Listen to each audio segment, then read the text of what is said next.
Magandang araw uli sa inyong lahat, mga kababayan. JDB uli, ang inyong abang lingkod. Pag-usapan natin ngayon, ari po, President Marcos isusulong ang energy exploration na hindi po kasali ang bansang China. Hindi ba itong nakaraan na i-content natin ay ang isang matinding ipinili ni dating Pangulong Duterte na kung saan sinasabi niya na kailangan daw irespeto. That was March 8 during my birthday last year. Sabi niya dapat daw irespeto o kilalanin ng gobyerno ang kasunduan na pinasok niya noong 2018. Ito po yung memorandum of understanding diyan sa sa Recto Bank. So pag pinag-usapan natin ng Recto Bank, ibig sabihin, yung mga resources doon that could make the Philippines another Dubai, pero inaangkin ng China kahit naman na wala na sa tamang posisyon, labag sa batas. Dinadaan na lamang po sa lakas. So, sabi ko nga nakaraan, di ba? Mukhang maiipit dito ang dating Pangulong Marcos dahil nga sa kasunduan na yan. At hindi naman kasi uubra na lagi na lang sasabihin ng presidente, I rescind. Diba? Pwede niya sabihin ng madalian ito, pero ang problema rito, ang sinasabi nga natin na ganito na lang ba tayo palagi kapag tayo tatamaan ng isang bagay o ng isang sinalihan natin, hindi na natin ito gusto, sasabihin natin kalas-kalas na tayo. Ngayon, ito, sabi ko, tingnan natin kung ano yung gagawin ni PBBM. I still believe in his wisdom. Okay, so ito na ngayon. Sabi niya rito,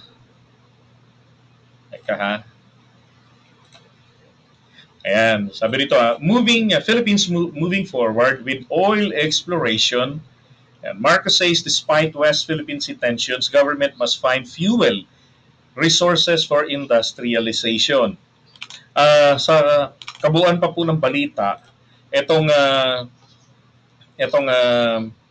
pinupush niya rito, maliwanag, industrialization. Like what I always say, kinakailangan ngayong 2023, since nagsimula, patapos na ang taon, ay yung global reset, global economic reset. Dalawa lang ang focus, industrialization. Second is pangangalaga sa kalikasan. Bakit?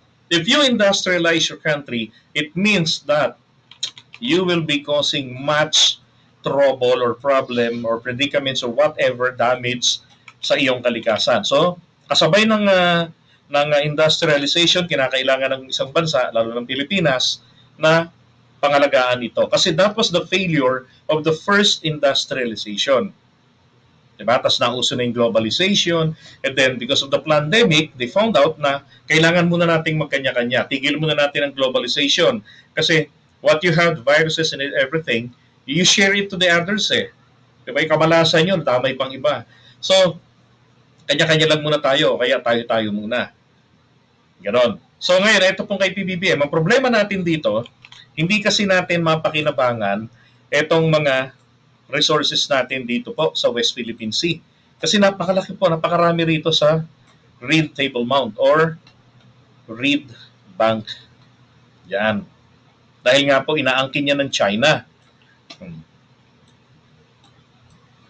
Okay? So ito. Pero ito naman po pala, ang gobyerno natin, meron po tayong tinatawag na predetermined areas. Okay, so ito, petroleum service contracts. So meron tayong service contracts, and then ito, yung may mga pula-pula. Mas marami nga po talaga rito sa labas, pero sa loob naman ng ating West Philippine Sea. And then ang PDA, Philippine Conventional Energy and Contracting Program, and then yung predetermined areas. Meron din po tayo dito sa loob. So ito, Pampanga. S70. Pampanga itong bandang ito. So, sabihin natin Central Luzon. Diba? Tapos Mindoro. Meron din tayo rito sa parte ng Kabisayaan. Ito pa sa pagitan ng Palawan at ng Panay. Meron tayo. And then dito may mga natuklasan din po sila. So, ibig sabihin, kung pagsasama-samahin po natin ito, magkakaroon tayo ng mga resources na halos katulad ng makukuha natin dito. Now, the strategy is this. This is what I see. Okay? Gagamitin natin ito, extract natin yung mga yan para makapagpayaman tayo, which is mandatory. Kailangan natin na magpayaman para hindi tayo paraging binubuli-buli, wala naman tayong maisagot sa mga pambubuli nila sa atin ng China o ng ibang bansa kung sino pa man. So kinakailangan talaga, kung ano yung meron po sa atin, yun muna ang unahin natin kunin. And yun po yung nakita ngayon ng Pangulo. Biro ko nga hindi kaya nakinig ng vlog natin si dating Pangulong Marcos. Dating Pangulong Marcos. Si Apo Lakay tapos binulong kay BBM. Kasi ito lang, hindi naman, tingin ko naman, payo sa kanya to ng kanyang mga magagaling na advisors sa ekonomiya. Diba? Kasi ito po talaga, kung ano yung available sa atin at wala po tayong trouble, at meron tayong investments, diba? Meron tayong pang-invest, lalo yung Maharlika, sana gamitin po nila dyan, na meron tayong private sector, na willing, marami hong willing, gamitin natin, dito muna tayo, develop natin kung anong meron tayo dyan. And then, meron pang isang sinabi po, ayon sa balita si PBBM, So, ang 9-dash line na kiniklaim po ng China ay ganire. Dito. Yan. So, ang kay PBBM pong target ngayon, lahat ng nandito sa ating teritoryo, yung 12 nautical miles, 12 nautical miles territorial water natin. Magmula po rito sa baseline, 12 nautical miles, yan, atin. So lahat ng yan na nakikita nyo, na pre-identified nila na merong resources, ito po ang kanyang gustong ipa-explore ngayon at ipa-develop. Diba? So bukod pa po dyan, yung sa Benham Rice. Bukod pa rito.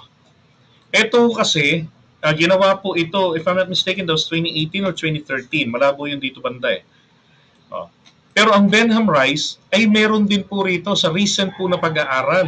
Merong malaking deposit din ng kakamali, gas dito.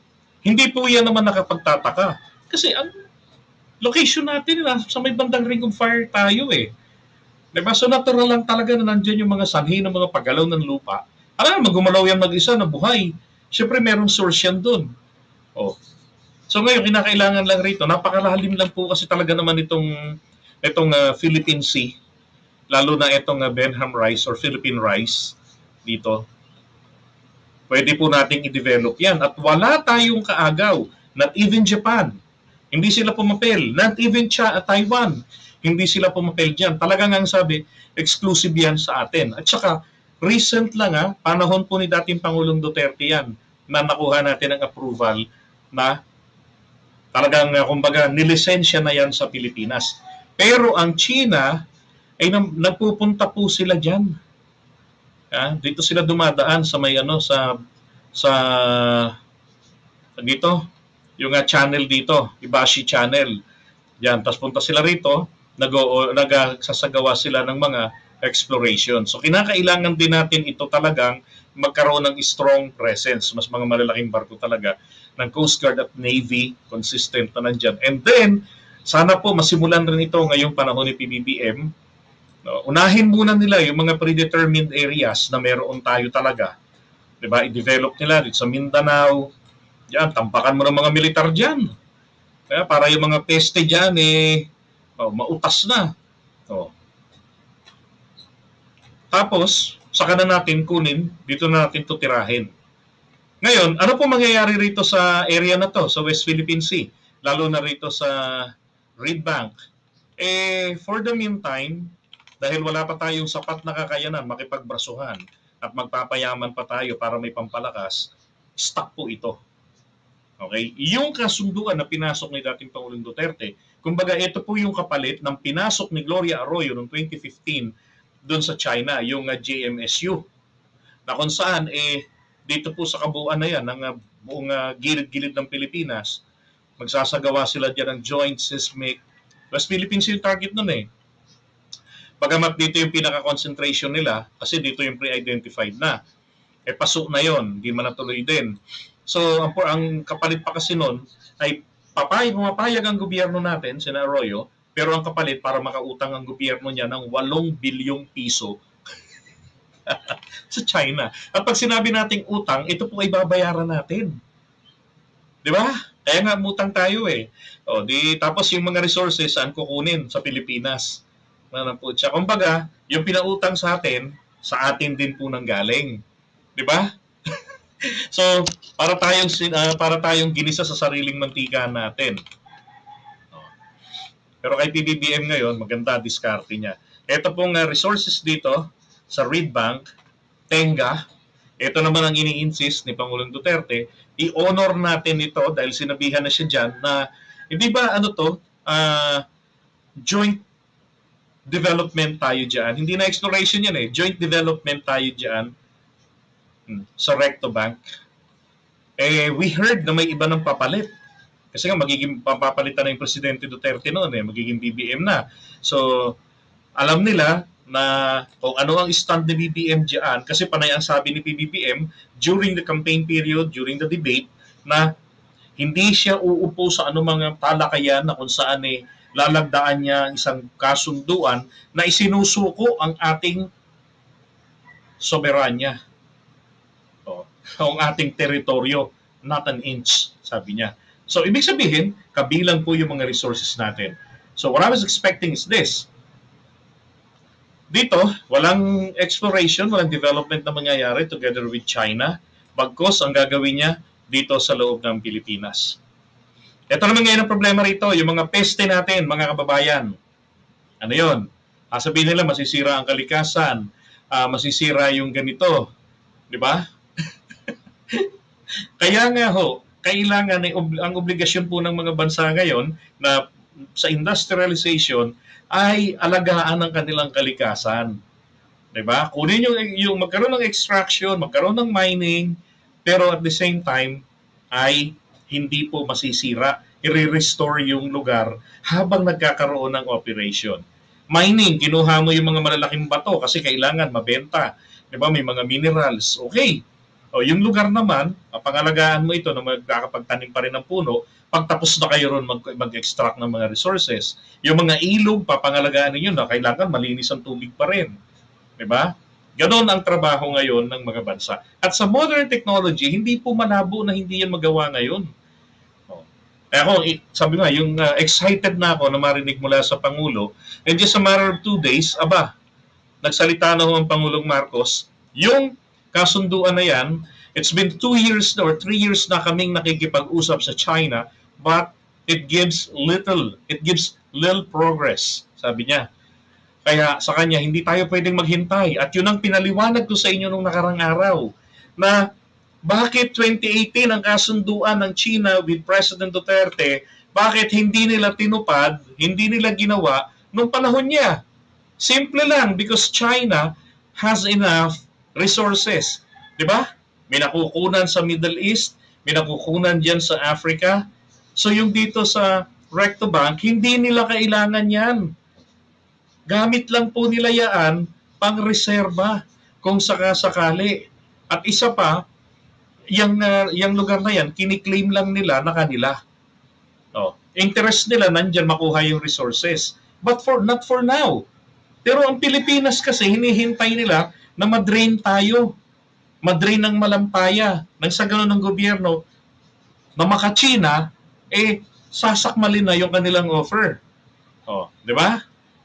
Ngayon, meron tayong, tingnan nyo ito, I don't know please, mag-comment kayo. Sabihin nyo sa akin kung kailan, anong taon ninyo nalaman na meron pala tayong mga predetermined areas dito. Yung talagang nalaman nyo hindi lang yung nabalitaan ninyo, narinig ninyo, ganyan. Yung talagang nalaman natin na meron pala rito banda, yung sa gilid ng Palawan, sa ating territorial waters, diba? Dito sa loob niyan, malapit yan sa may Negros Oriental, dito sa may Cebu. Grabe, yaman ng Cebu, tsaka ang Leyte. And then dito sa Mindoro, well, Malampaya, nandito yung processing nito Diba? Kung di ako nagkakamali, meron pa rito yan tsaka dito sa Bicol, meron pa. Tapos dito sa Mindanao, malakas dito yung natural gas na natutuklasan ng mga residente. At inuulit ko po sa inyo, ito pong mapa na ito, hindi po ito latest. Okay, I would say this is obsolete, pero hindi po nangangahulugan na yung mga resources na yan ay nawala na. Hindi po na i-extract. Panahon na para ma-extract ito ng gobyerno. Okay? Kung hindi makapag-invest ng buo ang gobyerno rito, find someone else who could do, but not China. Hindi ho natin kinakailangan ditong mag-FDI. Ano eh, papaubaya mo 100% sa mga dayuhan? Di ba? Eh sa mga pag-extract ng langis, ilan lang ang taong kailangan doon? O, ang Saudi Arabia, di ba? At ang Amerika, 50-50 sila. O, hindi nga 50-50 yun eh. Maliit lang na portion na nakukuha ng Saudi roon. Pero tignan yung ginawa sa kanila. Ang laki ng biyaya. Sabi nga ho ng ating Pangulo, etong enerhiya ang kailangan natin para sa pag-push towards industrialization. Totoo yan. Plus etong mga maliliit, yung mga modular na power plant. Inaayawan nila na sa mga lugar na kung sa mga malalaking lupain, so may mga isla po sila na naiisip na kung saan, kagaya ng sa may Talim Island, dyan sa Laguna, Tibay, o sa Lawa ng Laguna, Talim Island, so meron pang mga ibang lugar. O, kaya sabi ko, etong Catanduanes, we've been there during the campaign period. Grabe rito, nagkakaroon sila ng halos 8 oras na blackout dahil yung kanilang power plant dito, obsolete na, hindi na sila kayang sustentuhan ng ilaw ng kuryente. So dapat magkaroon dito ng separate na na kahit 2 modular power plant, di ba? O yung nuclear power plant, 2. O isa rito banda, isa rito kasi isang tinitingnan nila kung magkakaroon ng tulay rito para yung mga kable mula dyan sa may Karamuan makakarating dito banda. We've been in this area din eh. Ako si Papa Vin, si Go Philippines na pupunta kami dyan at yung nga kanilang kasama namin si Konsehala Karen Sebastian ng Virac. Ang inaalala lang nila, according naman sa kanyang anak, Kay, ay yung droga, yung mga masasamang impluensya, malaya na rin makakapasok sa isla. Sabi niya, kaya hati kami rito. We prefer, nung iba, solo lang namin. Wala isolated ang mga taga-isla. Na sa ganon, madaling ma-filter yung pagpasok at kahit pa paano malilimitahan. Kailangan namin dito mga underwater cable para sa kuryente. Yun. Pero kung magkakaroon ng power plant dito, maganda. May mga isla-isla pa yan. Pwede naman gumawa ng artificial island eh. Pwede paglagyan doon. So, yun ang mga magaganda ritong gawin. Di ba? Ng ating gobyerno. Kaya nakakatuwa kasi ako, tuwan-tuwa ako nung makita ko to na sabi ko na nga ba, meron ganito talaga tayong mga resources. Hindi lang natin ito naririnig sa nakaraang administrasyon. Noong nakaraang administrasyon, wala hindi ito lumalabas. Hindi ito pinaliliwanag sa atin. Oh, ngayon lang. Diba isinusumpa ko nga ang PNOC, ba't nagiging regulator kayo? Na dapat sana kayo mismo bilang isang korporasyon ng gobyerno ang kumikilos dyan, kayo dapat ang nagpa-pioneering dito, mga lintik kayo. Ang ginagawa nyo dyan sa PNOC, tagabasa ng mga reports, tapos sweldo tatanggapin nyo. Dapat pag tagabasa ng report, tagabasa lang din kayo ng payroll, ng payslip, tapos din nyo tatanggapin. Basta free meal lang kayo, dapat ganun lang sa kanila eh. Well, eto ngayon mga kababayan, ito po yung klase ng pagsusulong ni PBBM na sa enerhiya para sa industrialization na hindi po mapipigilan ng China. Ano ngayon ang nakakatakot dito para kay PBBM? Dahil masasagasaan, maiitsipwera ang interes ng China dito, at ang potensyal na lumakas ang Pilipinas. Di ba sinasabi ko sa inyo palagi in our analysis, kailangan ng Pilipinas magpayaman. Etong ating location dito, Itong location natin na yan, ito ay maituturing pong sumpa o biyaya. Depende sa kalagayan ng ekonomiya ng bansa. Kung tayo po'y mananatiling mahirap at umaasa sa ibang bansa, sa tulong nila, sa bigay-bigay, kung tayo po'y mananatili na lamang sa palagi na tayo ay parang katatapos lang sa giyera, laging na lang nagre-rebuild ng bansa, ang atin pong strategic location na isa pong sumpa sa mga Pilipino. Pero kung tayo yayaman, lalakas, asenso tayo, magkaroon lang ng disiplina ang mga Pilipino, suportahan ang national development, walang kulay-kulay politika. Kapag election lang tayo magkulay, gumamit ng crayons, pagkatapos ng botohan, isang bandera na lang ang ating titignan, 'di ba? Na merong kulay purple na kulay, blue. Tapos meron tayong puti, dilaw, pula. O, 5 kulay, 'di ba? Blue, red, white, yellow. O 4 na kulay lang ang titignan natin. Yung nandun sa bandera ng Pilipinas bilang isang Pilipino. Ang mga manggugulo, katayin natin. O, pagka nagawa ho natin na tayo umasenso, ito po ay magiging malaking biyaya naman sa atin. Bakit? Respeto sa mga to, 'di ba? Yan. Oh. Pwedeng maging, alam niyo ba sa strategy sa location ng Pilipinas, kapag ginawa po natin ang Pilipinas na ang atmosphere dito ay investment na, hindi naman investment kung na pang negosyo, katulad na naisip nyo. Ang ibig sabihin, katulad nung sa Singapore, tsaka yung isang bansang maliit sa Europe, na talagang naging neutral sila at walang nagtangkang sakupin sila o lusubin. Bakit?